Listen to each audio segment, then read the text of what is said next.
नमस्कार, उत्तम मराठी दिनविशेष मध्ये आपल्या सर्वांचं स्वागत। आजच्या दिवशी म्हणजे 17 डिसेंबर रोजी भारतात आणि जगभरात घडलेल्या काही महत्त्वाच्या घटनांविषयीची माहिती आज आपण जाणून घेणार आहोत। 17 डिसेंबर 1928 रोजी क्रांतिकारक भगत सिंग, राजगुरू आणि सुखदेव यांनी ब्रिटिश पोलीस अधिकारी जॉन सॉन्डर्सची हत्या करून इतिहासात एक धाडसी अध्याय जोडला। लाला लजपत राय यांच्या मृत्यूनंतर देशभरात निर्माण झालेल्या संतापाचा हा परिणाम होता। वास्तविक सायमन कमिशन 30 ऑक्टोबर 1928 रोजी भारतात आला। त्यानंतर संपूर्ण देशात त्यांच्या विरोधात सायमन कमिशनच्या घोषणा देण्यात आल्या। या आंदोलनाचं नेतृत्व लालाजी करत होते। निदर्शनादरम्यान पोलिसांनी लालाजी आणि इतर तरुणांवर अमानुष लाठीचार्ज केला। त्यामुळे लालाजींना गंभीर दुखापत झाली आणि 17 नोव्हेंबर 1928 रोजी त्यांचं निधन झालं। या लाठीचार्जचे आदेश पोलीस अधीक्षक जेम्स ए स्कॉट यांनी दिले।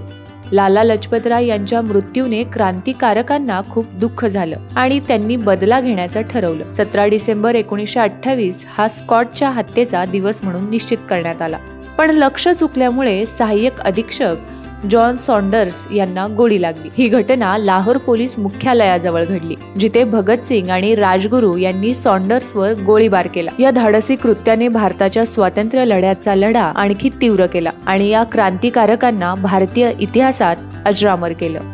17 डिसेंबर 1927 रोजी महान क्रांतिकारक राजेंद्रनाथ लाहिरी यांना गोंडा तुरुंगात फाशी देण्यात आली। लाहिरी हे काकोरी ट्रेन ऍक्शनचे नायक होते। ब्रिटिश राजवटी विरुद्ध हे एक धाडसी पाऊल होतं। या घटनेत भारतीय क्रांतिकारकांनी ब्रिटिशांच्या खजिन्याची लूट करून स्वातंत्र्य लढ्यासाठी निधी उभारण्याची योजना आखली होती। राजेंद्रनाथ लाहिरी यांच्या सोबतच काकोरी ट्रेन कारवाईसाठी ब्रिटिश सरकारनं अशफाक अल्ला खान आणि रोशन सिंग यांनाही फाशीची शिक्षा सुनावली होती। लाहिरीची फाशी 19 डिसेंबर रोजी होणार होती, परंतु नियोजित तारखेच्या 2 दिवस आधी 17 डिसेंबर 1927 रोजी त्यांना फाशी देण्यात आली। त्यांनी फासाचं चुंबन घेतलं, भारत मातेला नमस्कार केला आणि वंदे मातरम असा जयघोष केला। त्यांचे शेवटचे शब्द होते, मी मरणार नाही, ब्रिटिश साम्राज्याचा पाया हादरवण्यासाठी स्वतंत्र भारतात पुनर्जन्म घेणार आहे। 17 डिसेंबर 1931 रोजी प्रसिद्ध भारतीय शास्त्रज्ञ प्रोफेसर प्रशांतचंद्र महालनोबिस यांनी कोलकाता इथं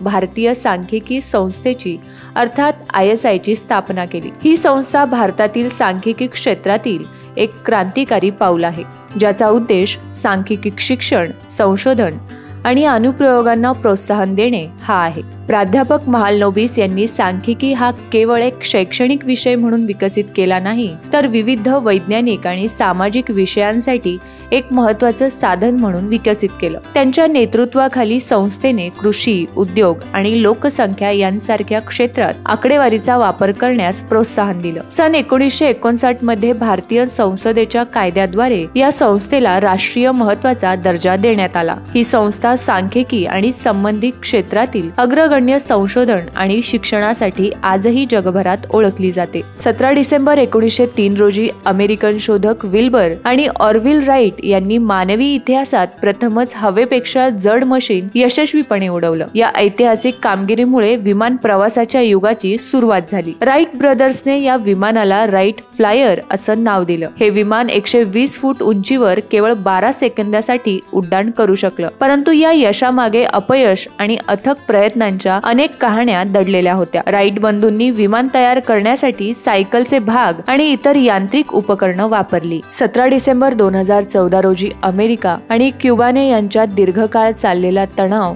संपवण्याचा आणि राजनैतिक संबंध पुनर्संचयित करण्याचा निर्णय घेतला। या करारामुळे अनेक दशक जुने निर्बंध हटवण्यात आले आणि दोन्ही देशांमधील संबंध सामान्य झाले। क्युबाचे तत्कालीन अध्यक्ष राउल कॅस्ट्रो आणि अमेरिकेचे अध्यक्ष बराक ओबामा यांनी एकाच वेळी ही घोषणा केली होती। तर हे होते आजचे दिनविशेष। तुम्हालाही आजच्या दिवसाविषयी काही खास माहिती असेल तर आम्हाला कमेंट करून नक्की सांगा आणि असेच नवनवीन व्हिडिओज पाहण्यासाठी उत्तम मराठी न्यूजला सबस्क्राईब करा।